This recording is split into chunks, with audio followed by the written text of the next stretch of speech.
Los años del muro. La vida en el Berlín dividido. 1961. A principios de año. Berlín Oeste es una isla en medio de la República Democrática Alemana. El escaparate del mundo libre, del capitalismo. El objetivo de muchos fugitivos del Este. Berlín Oeste. Libertad política, estado del bienestar. Berlín Este. Gobierno del Partido Socialista Unificado, SED, en cooperación con los ocupantes soviéticos. 2 sistemas, 2 divisas, una ciudad. Miles de personas abandonan la RDA. Es una catástrofe. El país se desangra. Es verano. Los ciudadanos se divierten en la primera fiesta popular germano-estadounidense. Pero el ambiente se altera ante los rumores de que Berlín Este quiere cerrar las fronteras. El jefe de Estado de la RDA, Walter Ulbricht, los tranquiliza. No tengo conocimiento de que exista ese propósito. Los obreros están ocupados en la construcción de viviendas y ahí es donde se está utilizando la mano de obra. Nadie tiene la intención de construir un muro. ¿Nadie tiene la intención? Pero los planos existen. Los berlineses del este y del oeste disfrutan del verano, toman el sol y buscan ofertas. Todo parece normal. Nadie sospecha lo que se cierne sobre ellos.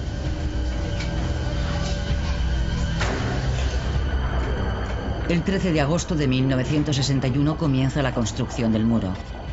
La policía de fronteras y el ejército cierran la frontera, colocan alambre de espino, levantan barricadas, hincan postes de hormigón. La separación entre el este y el oeste se consolida. Los berlineses observan perplejos desde ambos lados. Están paralizados. El alambre de espino y las barricadas dividen la ciudad y separan familias. Los berlineses empiezan a comprender lo que implica en sus vidas.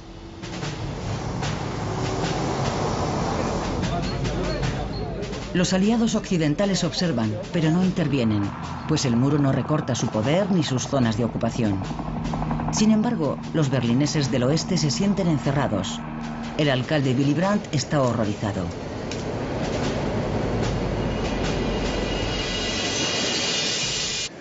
Lo que se está construyendo en el centro de Berlín no es ningún tipo de frontera internacional, sino el muro de un campo de concentración.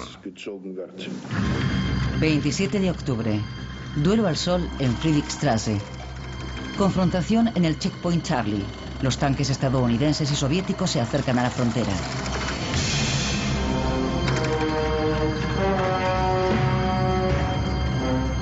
La policía del pueblo ha detenido y registrado a unos soldados americanos en Berlín Este, una infracción clara. Los estadounidenses y los británicos no quieren tolerarlo y la escalada militar parece posible. El mundo contiene la respiración. Tras 16 horas, todos los tanques se retiran. Ambas potencias se sienten vencedoras. 1962. Más de 20 personas han muerto ya intentando huir al oeste. En el aniversario de la construcción del muro a las 12, los berlineses occidentales lo dejan todo y durante 3 minutos recuerdan en silencio a los muertos. Después protestan a bocinazos.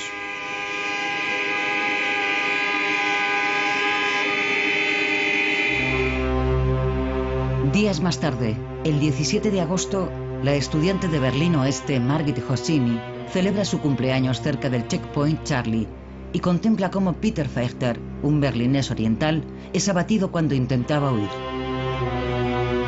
Yace gravemente herido en la franja de la muerte. Margit es testigo de su lenta agonía.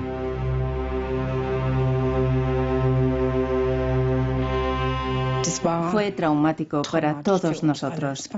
Un verdadero horror. Vimos a aquel hombre y oímos sus gritos pidiendo ayuda.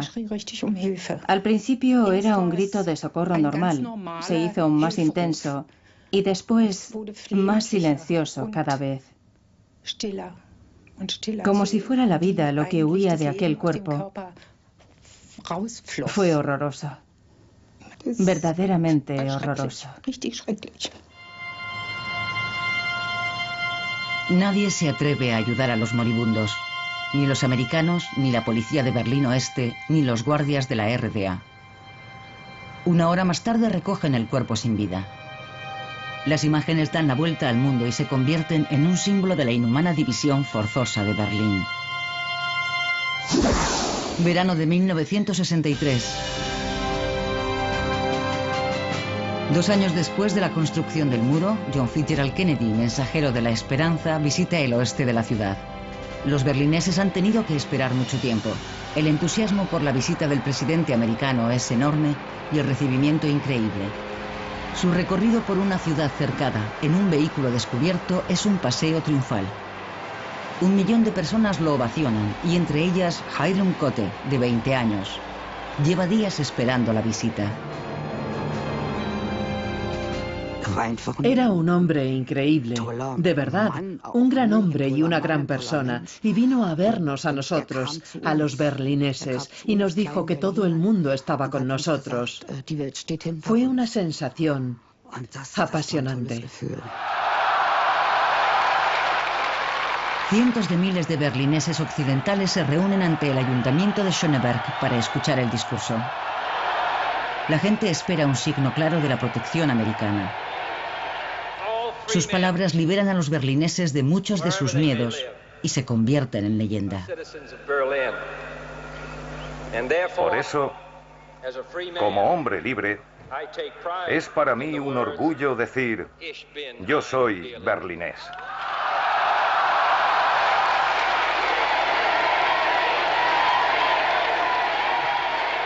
Entonces el pueblo rugió. Estoy segura de que se oyó hasta en el distrito de Pankow. Fue increíble, una experiencia que ninguno de los presentes olvidamos. En diciembre, el muro se vuelve un poco más permeable, al menos para los occidentales. Los permisos de paso permiten por primera vez visitar a los familiares del otro lado.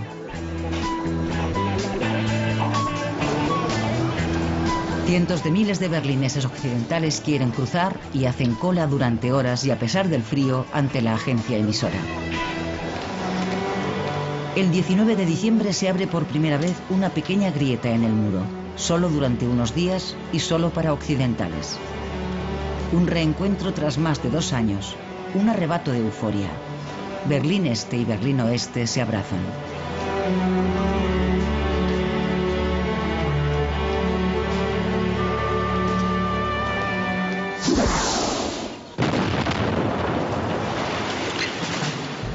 Mientras, se siguen dinamitando las viviendas próximas al muro. Para los dirigentes de la RDA, están demasiado cerca de la frontera. Los edificios van dejando espacio para la Franja de la Muerte y para nuevas instalaciones fronterizas. La huida a través del muro es cada vez más difícil. Octubre. Una fuga espectacular. Unos estudiantes de Berlín Oeste excavan un túnel en la Barnauer Straße para llegar a Berlín Este. El túnel mide 145 metros de largo y está a 12 metros bajo tierra.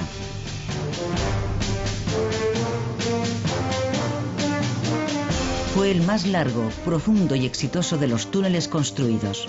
57 personas consiguieron huir del este al oeste. La construcción duró medio año. Entre sus autores está el estudiante de Derecho Peter Schulenburg. La motivación es su indignación por la construcción del muro y la solidaridad con los habitantes del este. Poder llegar del este al oeste en un par de minutos causaba una alegría que ni los fugitivos ni quienes les ayudamos éramos capaces de expresar. Algunos fugitivos creían que no habían llegado todavía al oeste, sino que tal vez la Stasi los había detenido. Había lágrimas de alegría, un llanto liberador. Pero el túnel es descubierto. Se produce un tiroteo entre la policía de frontera de la RDA y los constructores. El soldado Egon Schultz muere tras el impacto de una bala perdida.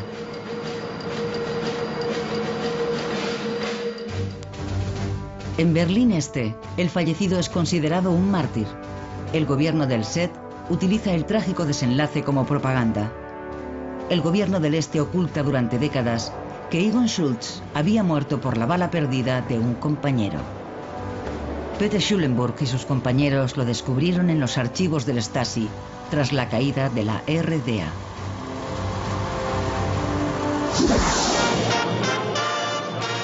Se inaugura el Europa Center en la Breitscheidplatz, un nuevo símbolo de Berlín Oeste, el escaparate del occidente dorado. Con sus 86 metros de altura, es por entonces el edificio más alto de la ciudad. El orgullo de la sociedad de consumo, docenas de tiendas y restaurantes de sabor internacional. Y además, se ve desde el este. Pocos días más tarde, unos cazas atraviesan el cielo de Berlín. MiG soviéticos sobrevuelan la ciudad a baja altura. Muchos cristales se rompen, también en el Europa Center. El motivo de la amenaza soviética es una sesión parlamentaria celebrada en Berlín Oeste. Para la RDA es una infracción del Tratado sobre Berlín. Berlín Oeste no pertenece a la República Federal. Berlín Este bloquea entonces durante horas varios pasos fronterizos, ocasionando graves retenciones. ¿Cuánto tiempo llevan de viaje? Llevamos aquí 15 horas. Tanto tiempo que ya he perdido la cuenta. La sesión se celebra según lo previsto, a pesar de los esfuerzos por impedirla. El derecho del Parlamento Federal a reunirse en Berlín es inviolable. Los aliados occidentales no comparten esta opinión. Para evitar confrontaciones, prohíben que el Parlamento vuelva a reunirse en Berlín Oeste. 2 de junio, Berlín Oeste extiende la alfombra roja para el Shah de Persia. Para el monarca y su esposa Farah Diba se utiliza el máximo nivel de seguridad. Hubo protestas estudiantiles, no solo contra la ley de emergencia y la guerra de Vietnam, sino contra todas las dictaduras, estuviesen en Grecia o en Irán. En el ayuntamiento de Schöneberg, el Shah se dispone a estampar su firma en el libro de oro de la ciudad, mientras en la calle un coro de voces lo acusa de asesino, y un grupo de iraníes ataca con tablones a los manifestantes. La policía de Berlín Oeste tarda en intervenir para impedir la agresión. Por la tarde, el Shah acude a la ópera para ver la flauta mágica de Mozart. Es insultado de nuevo. La policía recibe la orden de expulsar a los manifestantes, permitiendo usar la porra. Hacia las 8:30 se oye un disparo. El sargento Karl-Heinz Kurras ha derribado a un estudiante. El joven se llama Benno Ohnesorg. Los esfuerzos por salvarlo son inútiles y muere esa misma noche.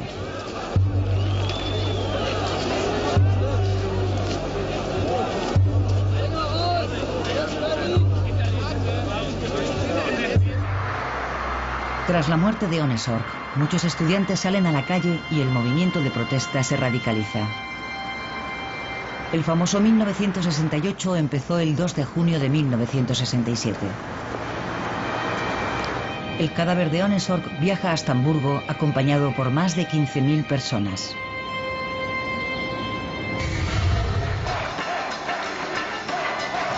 ...1968... La avenida Kurfürstendamm acoge manifestaciones contra la guerra de Vietnam, la editorial Springer, la dictadura griega, los tanques en Praga, las leyes de emergencia. El 17 de febrero, durante una protesta contra la guerra de Vietnam, el centro de Berlín Oeste vuelve a ser el escenario de un enfrentamiento. Algunos berlineses mayores, marcados por el aislamiento de la ciudad y el apoyo de Kennedy, quieren impedir que esos jóvenes y sus ídolos mancillen su fidelidad a los Estados Unidos. Rudi Dutschke era el rostro más famoso de la llamada oposición extraparlamentaria. El descontento con los considerados alborotadores y pendencieros se dirige sobre todo contra él. El 11 de abril recibe un disparo que lo hiere gravemente. El agresor llevaba un artículo del periódico ultraderechista Deutsche Nationalzeitung, titulado «Detengamos a Dutschke o habrá una guerra civil». Por la tarde, una manifestación de unas 3.000 personas llega a la sede de la editorial Springer. Se lanzan piedras y la situación se complica cuando un grupo rompe el cordón policial e intenta alcanzar el edificio. Pretenden asaltar la redacción.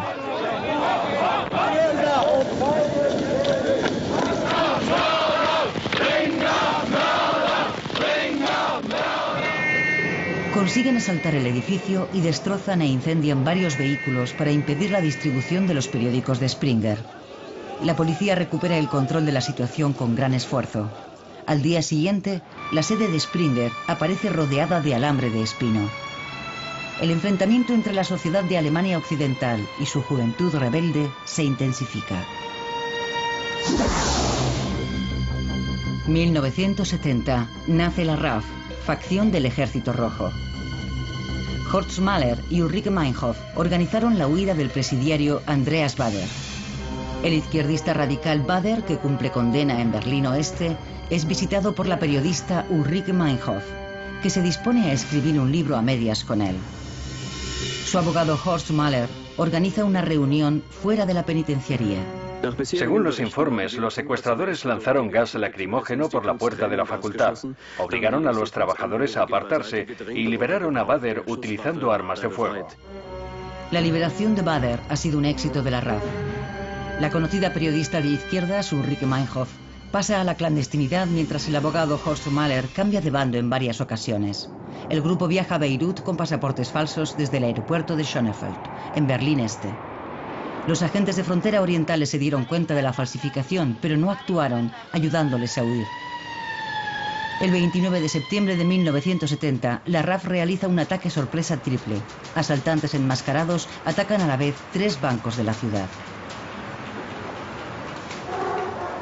La policía encontró una bolsa de papel con abrigos, chaquetas y máscaras hechas con gorros de lana.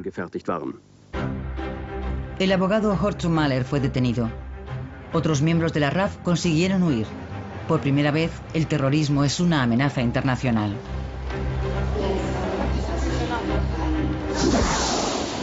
...1971... muchas novedades al este. Casi 10 años tras la construcción del muro, comienza una nueva era. Primavera en el Comité Central, el histórico dirigente del SED pierde el poder. Walter Ulbricht debe irse. Se trata de un derrocamiento con el sello de Moscú. El sucesor en la Secretaría General es Erich Honecker, hasta entonces el número 2. Honecker promete crecimiento. Debe haber progreso en todos los sentidos. La esperanza del acercamiento. Las 4 potencias vencedoras llevan meses negociando en el edificio del antiguo Consejo de Control Aliado en Berlín Oeste. 25 años después del fin de la guerra, la situación de Berlín, especialmente de Berlín Oeste, debe aclararse.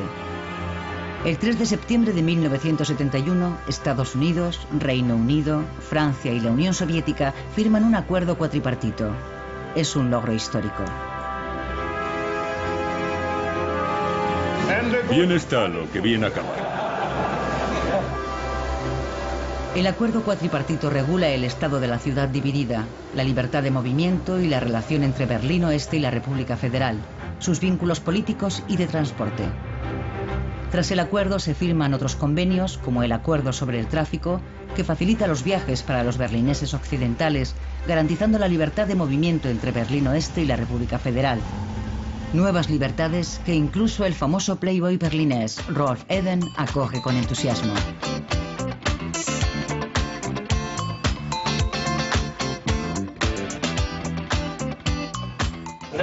Los berlineses nos beneficiaremos en gran medida de este nuevo acuerdo. Si los ciudadanos de la República o de otros países pueden venir a Berlín sin molestias y sin tener que esperar horas en la frontera, serán muchos los que decidan hacer una escapada a nuestra ciudad. Primavera de 1972. Berlín Este experimenta las nuevas facilidades para viajar. Como gesto de buena voluntad, los berlineses occidentales pueden viajar al este de la ciudad durante la Pascua. Las 5 oficinas abiertas en Berlín Oeste reciben en 3 días casi 60.000 solicitudes de viaje. Llega el 29 de marzo y los occidentales pueden volver a la otra parte de la ciudad. Reencuentros conmovedores por primera vez en 6 largos años. La estación de Friedrichstraße está abarrotada. También esperan a Gerd Necht y los regalos que lleva. No se podía decir cualquier cosa por teléfono, así que decían indirectamente lo que querían que les llevase. Café, chocolate y un vestido para la pequeña. Era lo que querían y se lo llevé. Para muchos era una visita a una ciudad extraña. El centro estaba casi irreconocible. 1973. Berlín Este invita a la juventud del mundo. Por segunda vez desde 1951, la ciudad organiza el Festival Mundial de la Juventud y los Estudiantes. Llegan 8 millones de visitantes. La disciplina socialista no les resulta muy atractiva. Amor libre, pelo largo, desorden y color. Por una vez, parece que todo está permitido en la capital de la RDA. Un estado de excepción que dura 9 días. Invitados de 140 países, días llenos de alegría y noches llenas de amor. La juventud libre alemana se mueve a ritmo de samba, carnaval en Berlín Este.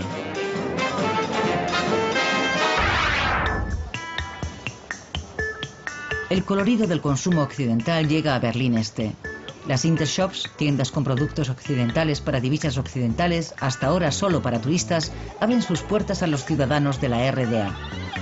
Deben pagar con marcos occidentales y el dinero enviado por los familiares se transforma en café, chocolate o tabaco.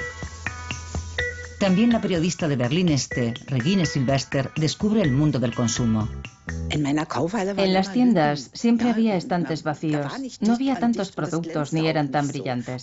En Pascua y en Navidad, por ejemplo, me gustaba visitar la Intershop. Me encantaban los alegres Papá Noel y las liebres de Pascua con sus campanas. Es curioso, pero despertaron en mí un gran entusiasmo. Las dos repúblicas entablaron relaciones diplomáticas oficiales en mayo. El representante ministerial de Bonn, Hans Otto Bräutigam, se reúne con una unidad avanzada en Berlín Este. Su lugar de trabajo está en obras. Los diplomáticos de la RFA residen en el hotel Unter den Linden. Nada más llegar, Bräutigam recibe a los visitantes, sobre todo ciudadanos de la RDA que quieren salir del país. Entonces fue cuando me quedó claro la dimensión humana de la división de Alemania. En la teoría ya lo sabía, pero enfrentarse cara a cara con ciertas situaciones me hizo ser más consciente. Vino un niño de 13 o 14 años que no podía visitar a sus padres. Era muy duro. 6 semanas más tarde termina la construcción de la misión permanente, llamada popularmente la Casa Blanca. Un trozo de la República Federal en medio de Berlín Este. Günter Gauss es el primer representante permanente. 1975. Un niño de origen turco está jugando a la pelota y esta cae al río Spree. Chetin Mert quiere recuperarla y se tira al agua. Los bomberos de Berlín Oeste llegan enseguida, pero no pueden ayudar. En esta zona, el Spree pertenece a Berlín Este. Sabíamos que no podíamos entrar en el agua en esta zona fronteriza. Nos dirigimos a los agentes de frontera de la RDA. Fui a hablar con un soldado que prometió ayudarnos. Sin embargo, la ayuda tardó bastante en llegar. Cuando el barco de la policía de frontera de la RDA llegó al lugar del accidente, solo pudo recuperar el cadáver. Fue una de las víctimas más jóvenes del muro de Berlín. En pocos años, 4 niños se ahogaron en el Spree. El este y el oeste llevaban meses negociando sin éxito un acuerdo sobre rescates. Siempre habíamos mantenido que no era nuestra misión cerrar las fronteras ni instalar vallas. Sin embargo, nos vimos obligados a renunciar a esa postura para proteger a los ciudadanos y, sobre todo, a los niños pequeños. La ribera oeste se cerró al final con una valla. Los soldados de frontera del este recibieron la orden de actuar inmediatamente en caso de accidentes.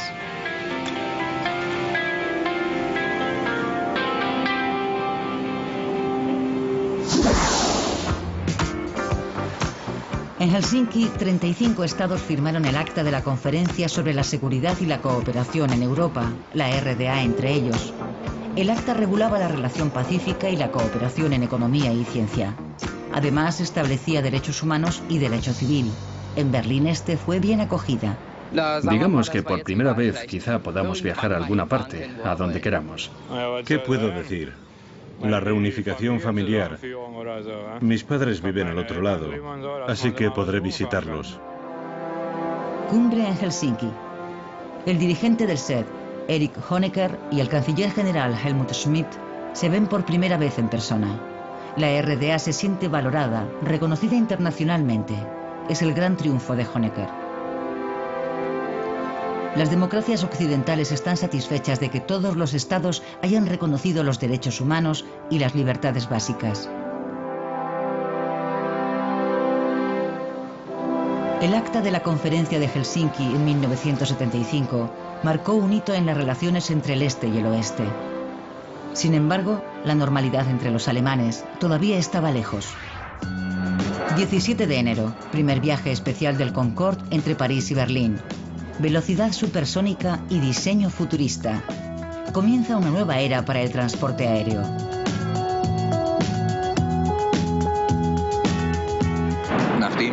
Tras la vuelta de honor del Concorde sobre el cielo de Berlín, tomó tierra a las 9:45. Miles de berlineses esperaron durante horas, a pesar del frío, para poder echar un vistazo al interior del avión. El Concorde, una visita infrecuente en Tegel. Para los vuelos a Europa desde Berlín Oeste, el avión supersónico es demasiado caro. El 23 de abril se inaugura el Palacio de la República. Este impresionante edificio de la antigua Plaza Schloss es la nueva joya de Berlín Este. Hay mucho que ver en el palacio, obras de arte en los vestíbulos, diferentes bares y restaurantes, boleras, discotecas e incluso una oficina de correos. El palacio debe ser un símbolo. La capital de la RDA es una ciudad de progreso y bienestar. El corresponsal de la televisión pública occidental, Lothar Lobe, manifiesta su aprobación. La construcción es de la mayor calidad. No se ha escatimado en dinero ni en material. No hay duda, los trabajadores y los ingenieros lo han dado todo en esta obra. Los acabados son también correctos. Sin embargo, muchos ciudadanos de la RDA se alegrarían si todas las viviendas fuesen de la misma calidad. Ese verano empezó la construcción de nuevos segmentos del muro. El muro del 75 debía ser más duradero e impedir los intentos de fuga. Un efecto inesperado. El muro blanco se convierte en un lienzo perfecto y atrae a artistas de todo el mundo a Berlín Oeste. 1979. La agitación en el oeste se debe al Palacio de la Megalomanía, el Centro Internacional de Congresos o ICC. Casi 1.000 millones de marcos, el doble del presupuesto inicial. 80 salones en 12.000 metros cuadrados. La respuesta del oeste al Palacio de la República. Si el este puede hacerlo, el oeste puede superarlo. A la inauguración del mayor centro de congresos de Europa acudieron personalidades de todo el mundo. Solo los invitados de la RDA se excusaron. Con el ICC se ha inaugurado un nuevo capítulo en la historia de Berlín. El presidente Walter Scheel espera que este capítulo tan caro sea un gran éxito. Celebridades como Udo Jürgens acudieron a la fiesta. Una dura batalla por los canapés en el nuevo edificio del oeste. Las palabras de elogio se repetían en esa velada histórica. El actor Harald Junke, toda una institución, se mostró impresionado. Desde fuera se parece un poco a la nave Enterprise, pero el interior, como puede apreciarse, es un lugar muy vivo y animado, lleno de posibilidades para la comunicación. Es muy importante para Berlín. Al otro lado del muro, alegría por decreto. Siempre hay algún motivo. Esta vez es la reunión de Pentecostés de la juventud. En 1979, el lema son los 30 años de la República Democrática Alemana. No se escatima en gastos ni en esfuerzo. Pero el aniversario no solo se celebró con fiestas. La Asociación de Escritores de Berlín Este, junto con el partido y el Ministerio para la Seguridad, organizó un juicio contra 9 espíritus críticos. Entre ellos, famosos escritores como Stefan Heym, Klaus Schlesinger o Rolf Schneider. De 400 escritores, 350 votaron por la expulsión de sus compañeros. Eso les impidió ejercer, pues solo los miembros de la asociación podían publicar en la RDA. Schneider, de 47 años, pierde su fuente de ingresos, pero eso no es todo. Nos condenaron al ostracismo. No es un proceso agradable para los implicados y mucho menos para nuestros familiares. Yo tenía hijos en edad escolar que heredaron las consecuencias, que sufrieron verdaderos abusos, no por parte de sus compañeros, sino de los profesores. Era un sistema perverso. El mundo ideal del socialismo. El 7 de octubre se celebran los 30 años de la República. El jefe del Kremlin, Leonid Brezhnev, y su anfitrión, Erich Honecker, unidos en un beso fraternal. Brezhnev y Honecker codo con codo. Comienza una gran celebración. Pero el teatral desfile por Berlín Este, a un tiro de piedra del muro, tiene un aire anacrónico, anticuado. La procesión de antorchas por Unter-den-Linden trae desagradables recuerdos del pasado.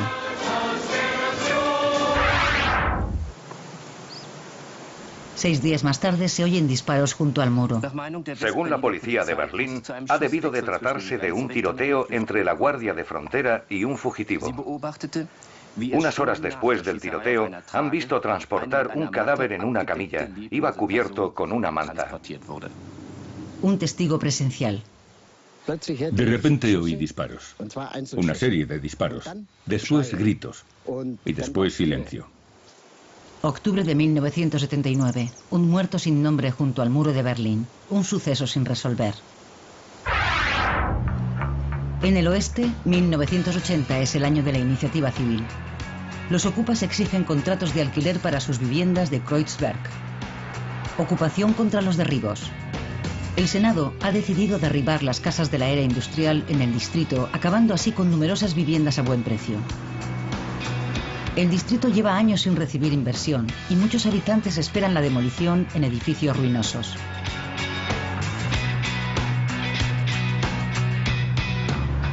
Barrios enteros desaparecerán. Los críticos hablan de destrucción. La idea de los urbanistas es construir edificios de viviendas como el nuevo centro de Kreuzberg, grandes bloques con tiendas. Los berlineses reniegan del cemento, pero los viejos barrios parecen perdidos. En los edificios condenados viven inmigrantes, artistas y residentes arraigados. El colorido de Kreuzberg a la sombra del muro.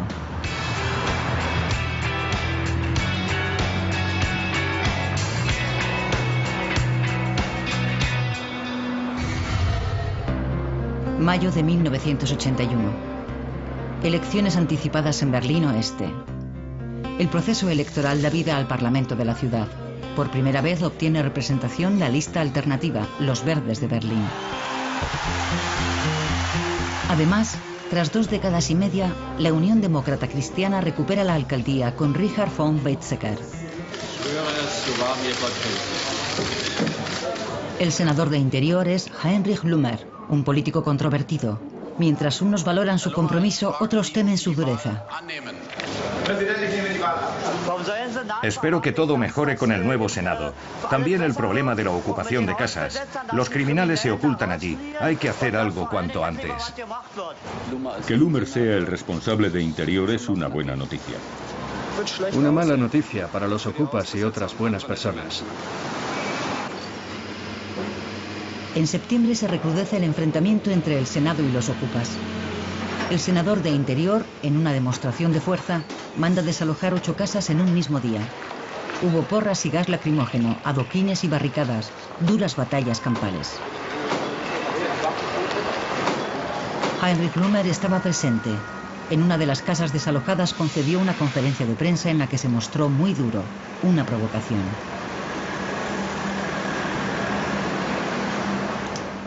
Bueno, como suele decirse, de hacerlo, hacerlo bien. Era necesario hacer una limpieza. Y después de actuar con relativa moderación y de un aviso previo, nos pareció correcto y factible hacerlo todo de una vez. Los manifestantes se concentraron ante el edificio y la policía se dispuso a desalojarlos. Klaus-Jürgen Rattay, de 18 años, murió atropellado por un autobús urbano.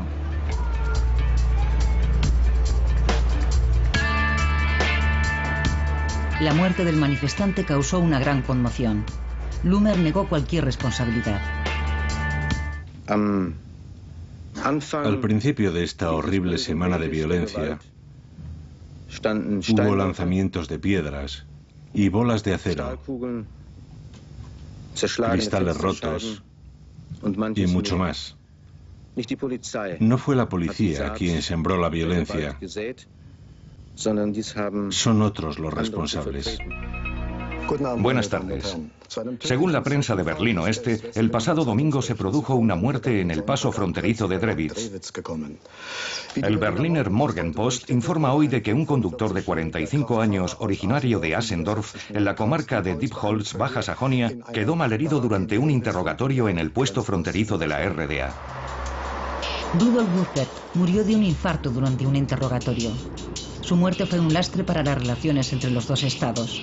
2 semanas más tarde, otra persona fallece a causa de un fallo cardíaco durante los trámites aduaneros. Los viajeros cruzan la frontera con un mal presentimiento. No me gusta cruzar. ¿Por qué?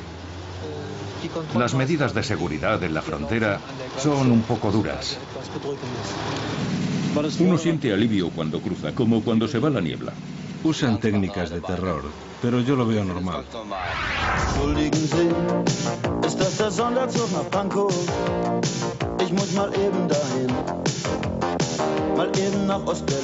Las emisoras de radio llevan meses emitiendo al otro lado del muro una canción que se convertirá en un himno clandestino. Tren especial a Pankow.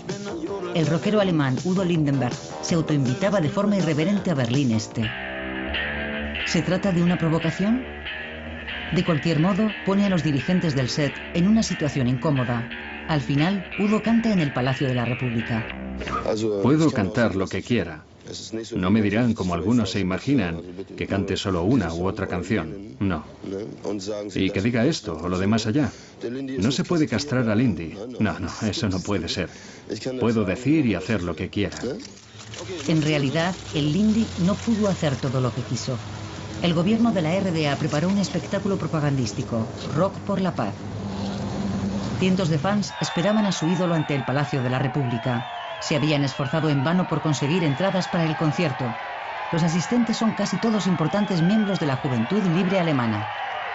Y eso garantiza el descontento. Mientras Udo Lindenberg se presenta ante el público elegido, fuera comienzan las detenciones. El rockero no se entera de lo que sucede. Für den Frieden und für alle Menschen in der DDR.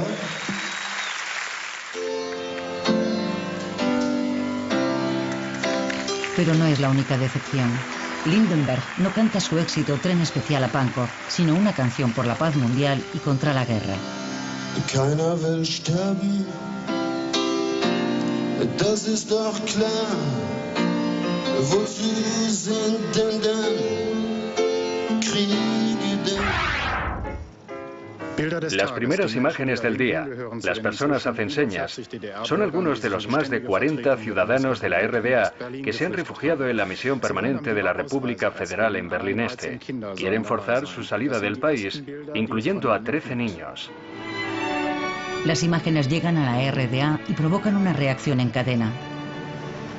Inge Albrecht, una berlinesa oriental de 20 años, tiene a sus espaldas varios intentos de fuga frustrados.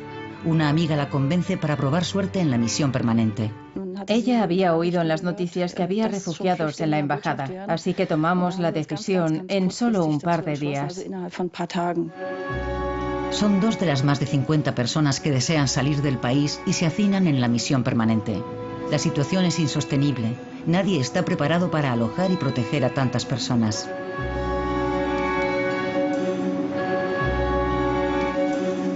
Los dirigentes del SED no dan su brazo a torcer. Berlín Este quiere evitar a toda costa que la solución vaya en contra de sus intereses. Hans Otto Bräutigam, responsable de la misión permanente, busca desesperado una salida. Ese fue el punto más complejo de toda mi misión. Una auténtica crisis.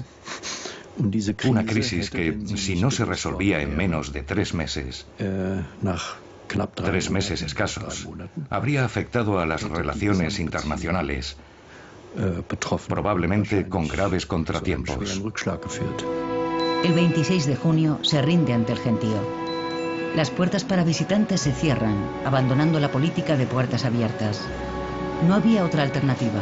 A finales de julio se alcanza una solución para los 55 refugiados que siguen en la misión.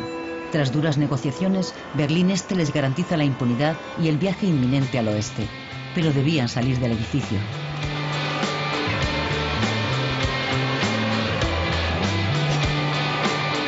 Inga Albrecht fue una de las últimas en salir. Su intento de fuga tuvo un final feliz. Una vez llegada al oeste, viajó en tren urbano hasta el campo de refugiados de Marienfelde. Allí me encontré con una mujer. Me dirigí a ella y le pregunté, disculpe, ¿voy bien para Marienfelde? Entonces se levantó y me dijo en voz alta, para que todos pudiesen oírla, niña, ¿vienes de la RDA? Y empecé a llorar. 1986. Soldados estadounidenses.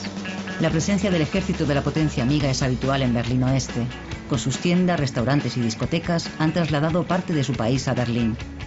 Katia Bajadori, berlinesa de 19 años, suele ir a la Belle con su novio estadounidense. La música era genial, cosas que aquí no se oían, recién llegadas de Nueva York. La noche del 5 de abril, Katia Bajadori está en la Belle. Poco después de la 1:30 explosiona una bomba en medio de la discoteca. Todo estaba oscuro, no se veía nada. Por lo visto se me rompieron los tímpanos, así que viví toda la experiencia como si estuviera debajo del agua. Fue muy rápido, pero también parecía suceder a cámara lenta. Tan irreal como un sueño. La verdad es que estaba tranquila. Recuerdo que pensé, bueno, ahora te mueres. La pista de baile está llena de escombros. El atentado más grave de la historia de Berlín causó 3 muertos y 250 heridos.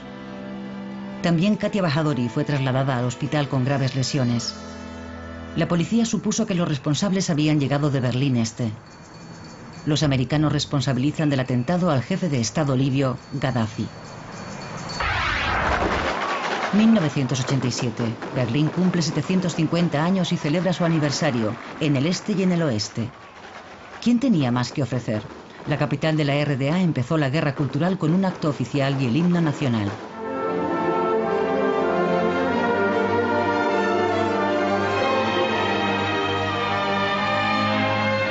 En Berlín Oeste también sonó el himno nacional, el otro. Erich Honecker, aunque estaba invitado, no asistió. El motivo, el canciller. La división de Berlín, de Alemania y de Europa, de esto estoy seguro, no perdurará en la historia. El gobierno del Este se sintió insultado por esas palabras y devolvió inmediatamente la invitación del alcalde Eberhard Diepgen. Teatro político en lugar de ambiente festivo.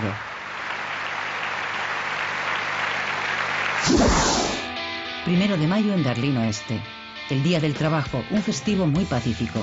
El agente de policía Helmut Sarvas acabó su jornada por la tarde, pero en torno a las 10 de la noche lo llamaron de nuevo.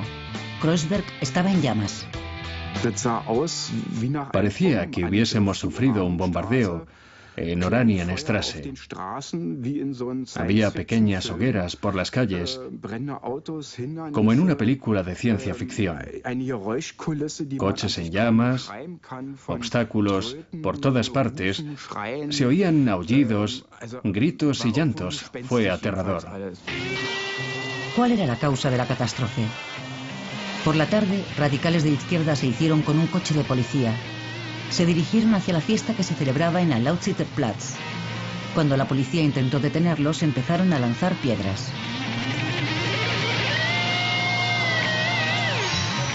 La policía se defendió con gas lacrimógeno. El enfrentamiento duró hasta la madrugada. 245 policías resultaron heridos y 45 vándalos fueron detenidos. Solo entonces se pudo observar el alcance de los daños. Los bomberos, que casi no habían podido actuar durante la noche por los disturbios, seguían trabajando entre los cascotes de un supermercado saqueado e incendiado. El 12 de junio, el presidente estadounidense Ronald Reagan visitó Berlín Oeste para felicitar a la ciudad en su aniversario. Los disturbios se repitieron, disturbios antiamericanos. La policía, permanentemente en acción, llegó incluso a aislar una parte de Kreuzberg. Damas y caballeros, Su Excelencia, el presidente de los Estados Unidos de América, el señor Ronald Reagan, y su esposa, la señora Nancy Reagan.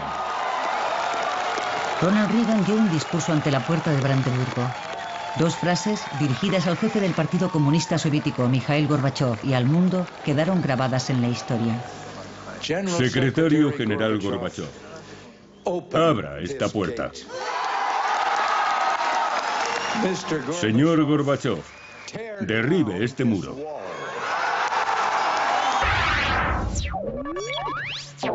Pero volvió a haber muertes. Desde 1961, más de 130 personas perdieron la vida en el muro de Berlín. El último a principios de febrero. El joven berlinés Chris Geoffroy, muerto por disparos en un intento de fuga. La emisora Berlín Libre informaba. Este es el lugar de los hechos. Los dos jóvenes intentaron llegar al oeste. Por primera vez en más de 2 años, ha vuelto a haber disparos mortales en la frontera interior alemana. Pocas semanas más tarde se revoca la orden de disparar. 9 de noviembre de 1989. Los políticos de Berlín Oeste hablan en la prensa de la derrota del muro. Como muchos otros berlineses occidentales, la actriz Regina Lemnitz se sorprendió al leerlo por la mañana. No se lo creía. Me enteré de la construcción del muro a los 15 años, escuchando la radio con mi padre a las 5 de la mañana. El muro había existido durante toda mi vida como adulta. En realidad nunca había podido imaginarme que caería, que desaparecería. Günter Schabowski, miembro del Politburó, habló en una conferencia de prensa internacional. Por lo tanto, hoy hemos decidido aprobar una nueva norma que permitirá a todos los ciudadanos de la RDA viajar al extranjero a través de un puesto fronterizo de la RDA. Mis padres viven al otro lado. ¿Seguro que puedo cruzar y visitarlos? Sí, puede cruzar, vamos.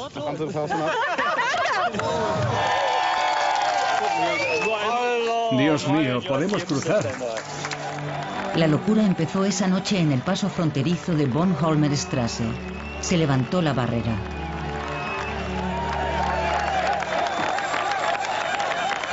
Esa tarde, Regina Lemnitz representaba en Berlín Oeste una comedia sobre una inglesa que viaja a Grecia y descubre nuevos horizontes. En el último acto, empezó un alboroto detrás del escenario. Allí había 6 personas que decían: el muro está abierto, el muro está abierto.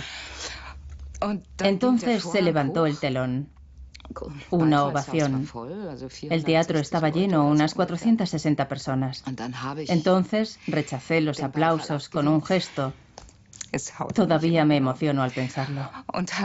Y dije: acaban de decirme que no solo es posible, viajar de Inglaterra a Grecia, sino también de Berlín Este a Berlín Oeste. El muro está abierto. Mi frase atravesó el teatro como una exhalación.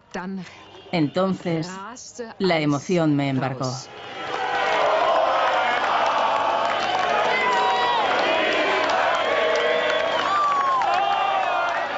Una noche llena de felicidad, algo excepcional. El este abraza al oeste. Esa noche quedó claro, el muro se cae. El muro se cae.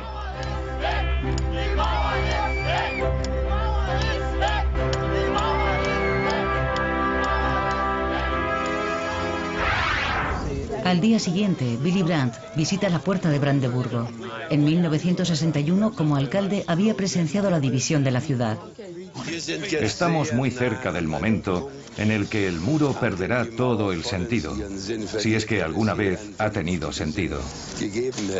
Los berlineses podrán ser de nuevo una familia.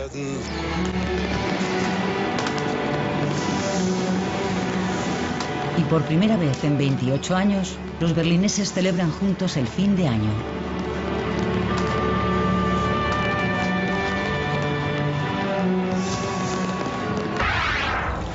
Agosto de 1990. El canciller Kohl se reúne con el ministro presidente de Messier. El proceso de unificación está en marcha.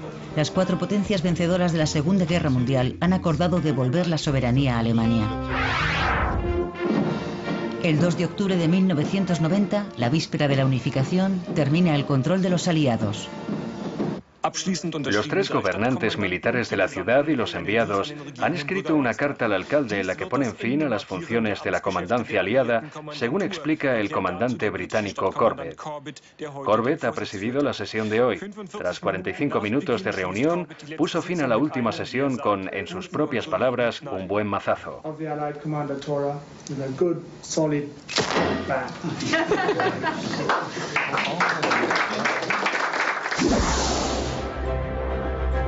Berlín, la ciudad del muro, se convierte en la ciudad de la unidad. Una imagen histórica. A las 0 horas del 3 de octubre, la República Democrática Alemana se integra en la República Federal Alemana.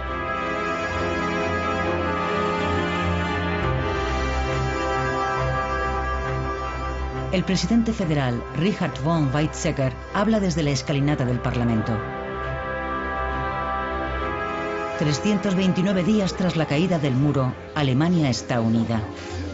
Una revolución pacífica en el corazón de Europa. Berlín vuelve a ser Berlín. El muro pertenece al pasado. Ahora hay que superar las décadas de división. Las 2 partes buscan un futuro común a pesar de su pasado divergente. Berlín, una ciudad camino de convertirse en metrópoli de la Europa unida.